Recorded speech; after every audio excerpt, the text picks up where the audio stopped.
국힘의 경선에서 유치찬란하고 저것도 경선이라고 대통령을 뽑는 자리에 저 따위 질문을 하고 저런 대답들을 하고 그러면서 비아냥거리고 이런 그 모습들을 보면서 참담하다 생각을 했으면서도 저런 걸 보여줌으로써 국민들이 그들의 진면모를 볼 수 있게 된 게 다행이다.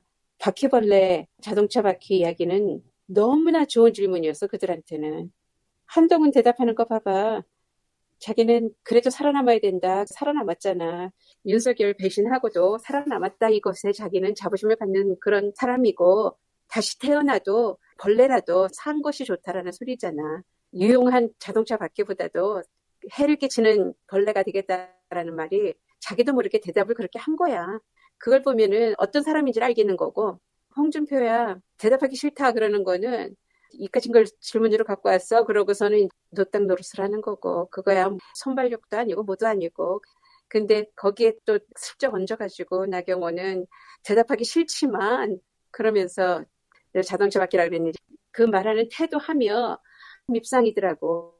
이철훈가 김철훈가 그 사람은 그래도 정신은 그중에서 제일 제대로 박혀서 왜 자동차 바뀌냐 그랬더니 그래도 쓸모가 있으니까 그거는 그래도 그 사람이 우문현답이었다라는 생각이 드는 거지. 그 정도는 그래도 거기에서 그런 인성을 찾을 수 있는 사람들이 있다면 그나마도 그거는 나쁜 질문은 아닌데 웃기지도 않는 거는 홍준표가 지가 궁금하면 그냥 물어보지. 청년들 팔아가지고 그를 공세라고 한동훈 높이 구두니 뭐니 이런 거 생머리니 속옷 이야기까지 꺼내가는 그런 그 더러운 늙은이의 노욕이 아주 더러워서 더 이상은 못 봐주겠구나. 뭐 이런 게 다 있나. 능구렁이 그것도 자기가 정치적인 수완이라고 생각을 하는 거야. 한동훈 그렇게 꼬집어줘서 시원하다는 사람도 있다는 거야. 그걸로. 그래서 별걸 다 시원해하네. 아니 그걸로 시원할 정도로 한동훈이 그렇게 밉상이었나? 그것도 웃기더라고. 그렇게 보면서 사람들의 심리가 참 놀랍다. 그런데 그래도 한동훈이 거기다 받아치기는 잘했더라고. 그런 질문 하시는 거 보니까 청년은 아니시네요. 그러니까 얼른 집어넣더라고. 홍준표가. 그래서 자기가 청년이 아니니까 청년을 빌어서 그런 질문을 하는 그 치사함이 늙으면 죽어야지. 저런 사람 때문에 늙은이 취급 못 받아 나이 들어서. 어른이 돼야지. 어떻게 돼서 그렇게 몹쓸 늙은이가 돼서 나이 든 사람 욕을 먹냐고. 김의 적나라한 모습을 아주 유치한 방법으로 그들 수준에 딱 맞게 이렇게 프로그램을 짜서 한 거야. 그들의 그 수준에 맞는 그 질문지에 모든 게 다 맞아 떨어졌더라고. 그거는 진짜 초등학교도 아닌 유치원 반장 선거할 때도 그렇게 하면은 창피해서 안 봐. 그런 식으로 해서 젊은 사람들한테 호응을 받겠다고 했는데 유튜브 방송에서 했고 그걸로 그냥 간단하게 끝냈대잖아. 사람들이 관심도 없어. 오죽하면은 정강훈이 니네들 8명 중에 하나 찍느니 이재명 찍겠다 그러고 자기가 나오겠다 그러고 별의별 소리 다들 미쳐 돌아갔어. 그래서 보니까 국힘은 다 끝난 당이고 그러니까 국힘에 들어가고 싶지는 않으니까 한덕수가 무소속으로 나오고 싶은 거고 정강훈도 국힘 갖고는 안 되겠다 싶으니까 지가 나서겠다 그러고 그러니까 자기네들끼리 좌충우돌해가면서 스스로들 자폭한다 그랬잖아. 그래야지 더러운 데 손댈 필요 없다고 지네들끼리 무너져 내려요.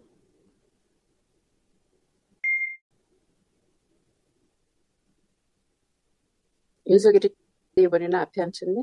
얼굴이 틀렸다. 입을 담아놓는데 양쪽으로 주름이 꽉 잡혀버렸잖아. 짜증이 나고 화가 나고 집단에는 억울하고 그래서 안 그래도 옥리인데 아주 보기 싫어. 늙어도 저렇게 늙으면 안 되는 건데 지금 최고로 죽을 맛이겠지. 자존감은 진짜 없는 사람인 거야. 그런데 자존감이 없는 사람이 오만해가지고 자만심에 차서 지가 다 잘할 수 있다고 생각을 했으니 남들이 너 구수했던데 이렇게 우습게 보고 자기를 그랬다가 자기가 드디어 구수돼가지고 승승장구해가지고 대통령까지 되놓으니까 기고만장해서 자기 우습게 봤던 애들 다 짓밟고 니네들은 나처럼 이렇게 성공 못했잖아. 그러고 막 해댄 거지. 괴물이 태어났어. 우리나라가 괴물 키우는 나라 그런 나라야. 결국은 나라가 잘못이 된 거지. 나라 때문에 이런 괴물도 나오는 거다라고 생각하고 책임감을 져야 되는 거야. 저번엔 다 이기고 들어왔다 했는데 지금 얼굴은 졌다. 그런 얼굴이네. 감히 어떤 나라를 지가 집어먹으려고 그렇게 목술짓을 해놓고 어디 뻔뻔하게 저러고 다녀. 천벌을 받지. 지기현은 자기가 살아온 그 패런에 자기가 어떻게 살았는가에 따라서 어떤 벌레가 묻었는가 그걸 보면 되는 거야. 진흙탕에서 구르면 진흙탕에 구른 그 흔적 안 남을 것 같아? 저한테는 똑같이 놀았는데 뭐. 같은 류야. 그렇기 때문에 운이 좋고 나쁘고 아니고 지가 제값을 해야지. 그래서 후회를 해도 늦었고 이제라도 한 가지 할 수 있는 방법은 이런 위기를 이재명처럼 나라의 위기를 또 다른 기회로 삼아서 나라를 일으키는 사람이 되는 것처럼 자기가 괴물들하고 섞여서 잘못된 이런 위기에 빠진 자기 자신을 어떻게 구할까 생각을 하려면 자기를 구하지 말고 나라를 구해라. 그러면 조금은 용서받는다. 이렇게 생각하고 이 위기를 기회 삼아 그래도 판사들이 그렇게 썩은 건 아니다라는 걸 보여주면 되겠지.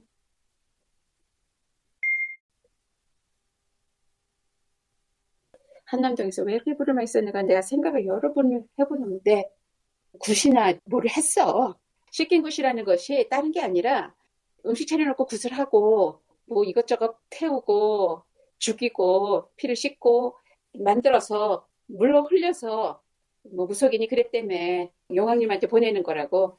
그래서 그 재물을 용왕님한테 보낸다고 하수구로 용왕님이 하수구에 살아. 그래서 하수구로 물을 철저 흘려 보낸 건가. 무속인이 거기에서 요리사들이 왔다 갔다 하는 게 그게 잔치 밥 해먹고 그런 게 아니라 제사 구슬한 것 같다. 제물 바치고 뭐하고 하는 그런 의식을 하고 그거 하면서 계속해서 재물을 그렇게 흘려 보내는 거지. 그런 것이 아니었나. 잘게 잘게 용의 주도하게 했겠지. 그 뭐 하수관도 5개나 묻어놨었다며 거기에 뭘 거기에다가 또 같이 심어놨는지 모르지만 그런 것도 다 없애야 되고 얼마나 할 일이 많았겠어. 용산이니까 대놓고는 못했겠지. 보는 사람들이 있으니까. 거기에 터널도 있을 거라고 그랬잖아. 그러면 그 터널로 그냥 물이 얼마나 흘려보낼 수 있겠어. 이런 요지경 세상을 21세기에 우리가 한덕수가 트럼프하고 관세 협상에서 트럼프한테 거역하지 않겠다잖아. 트럼프를 받아주겠다고 미국한테서 그동안 빚진 게 많으니까 우리는 트럼프 하자는 대로 하겠다는 소리를 하는 거야. 그러면서 저 좀 밀어달라 이 소리지. 그래가지고 거기 리포터가 아니 너는 대행인데 그런 말 할 자격이 있느냐 권한이 있느냐 그러니까 나는 대통령과 똑같은 그런 일을 할 수 있는 권한이 있다. 이렇게까지 말을 한 거야. 그 미국 외신에 나온 이야기야. 그래가지고 최상목 먼저 보내놓고 어떻게 해서든지 트럼프로부터 초청받아가지고 아니면 가서 만나보고 인터뷰 잡아가지고는 어떻게 해서든지 자기의 마지막 성과를 나라 팔아먹는 성과를 이루려고 그래가지고 옛날에 이완용이 쟤한테 팔아먹은 거하고 똑같이 미국한테 팔아먹을 제2의 이완용이 되려고 착착 밟아나가고 있어. 절대로 못하게 막아야지. 그동안에 자기가 미국에 처버져 나왔다 그러고 미국 사람들하고 영어 좀 한다고 AT&T인가 그런데 집 빌려주고 돈 많이 받아 챙기고 별의별 거 그런 거 해가지고 뒤에서 브라이빙 머니를 많이 챙겼거든. 그래서 한덕수가 그런 짓을 많이 하면서 미국의 큰 코퍼레이션하고도 자기가 무슨 뭐가 있다. 그러니까 자기가 힘이 있다는 걸 은근히 사람들한테 보이면서 미국하고 경제를 잘 맞춰서 해나갈 수 있는 사람이다. 이렇게 해가지고 대선에 나오려고 쓰고 있는 거야. 근데 이거 해서 될까 안 될까 국힘에서 한 명이라도 제대로 해가지고 자기하고 단일화를 해가지고 이재명을 무너뜨릴 수 있는 한 명이라도 나와야지 자기 플러스 해가지고 해야 되는데 이게 돈이 아까운 거 아닌가 도박하는 거 아닌가 뭐 이런 생각을 하겠지. 그 사람이 돈 때문에 여태까지 산 사람인데 자기 돈 쓰고 질선거를 하겠어? 누가 돈 대준다 그러면 뭘까? 안 할 거야. 본래 노코멘트 한다는 거는 이제 자기가 이쪽에도 가능성 두고 저쪽에도 가능성 두고 지금 양다리 걸치고 눈치 보고 있다 소리야. 그러니까 안 그래도 옛날에 반기문이 폭삭 내려앉는 거를 봤으니까 자기도 이러다가는 다 털리고 말겠다 이런 생각이 들겠지. 얄팍한 사람이지만 그런 거 따질 수 있는 사람이거든. 입속에는 굉장히 빠른 사람이야. 물론 자기가 무기징역하고 바꿔야 한다면은 무슨 수라도 써서 뭔 짓을 해서라도 하려고 지금 트럼프 갖고 이렇게 나름대로는 이제 마지막 카드를 꺼내 든 건데 그는 우리 국민들이 허용할 수가 없지. 미국에 사는 동포들이 허락을 안 할 거야. 트럼프는 지금 자기 코가 석잔데 옳다구나. 그래, 니네 대한민국 내 말대로 하면은 니네들이 다른 나라에 모범이 돼주면 하나둘씩 자기가 다른 나라도 말아 한국 이렇게 했으니까 니네도 해라. 막 이러면서 할 거 생각하고 옳다구나 하고 지금 눈치 보고 있을 거라고. 트럼프는 지금 코가 석자거든. 어떻게 될지 모르거든. 자기 나라가 뒤집히고 있거든. 그래서 한국이 거기다가 미끼 던져놓으면 그건 물지도 모르거든. 그러면은 같이 죽어요. 한덕수하고 트럼프하고 같이 죽어. 그러면 쟤들. 그래 보라 그래. 그래서 악마가 들어가면 그 입을 멈출 수가 없어. 악다구니를 멈출 수가 없는 거야. 악다구니를 한다는 말이 그런 거라. 지가 어떻게 조절을 못하는 거야. 그러니까 트럼프도 어느 선까지 가다가 그게 관성의 법칙에 의해서 그냥 막 나가는 거야. 지가 조절이 안 돼. 똑같아. 그쪽 국힘들 봐봐. 다 조절이 안 되잖아. 아니, 나경원 저 멀쩡한 여자가 왜 저렇게 가잖아. 한동훈도 저 부끄러운 거 몰라? 근데도 일단, 나는 대통령에도 출마했어. 이런 정도의 그걸로 다들 그게 제일 신나는 일인가 봐. 대통령 되는 게 문제가 아니라 나는 대통령 후보도 해봤어. 이거 내 인생의 하이라이트야. 이거지.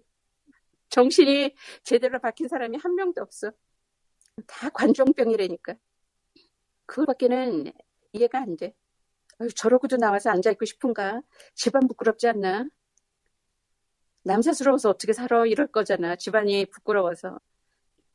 그런데도 좋다고 나와서 잘난 척들을 하고 앉았어.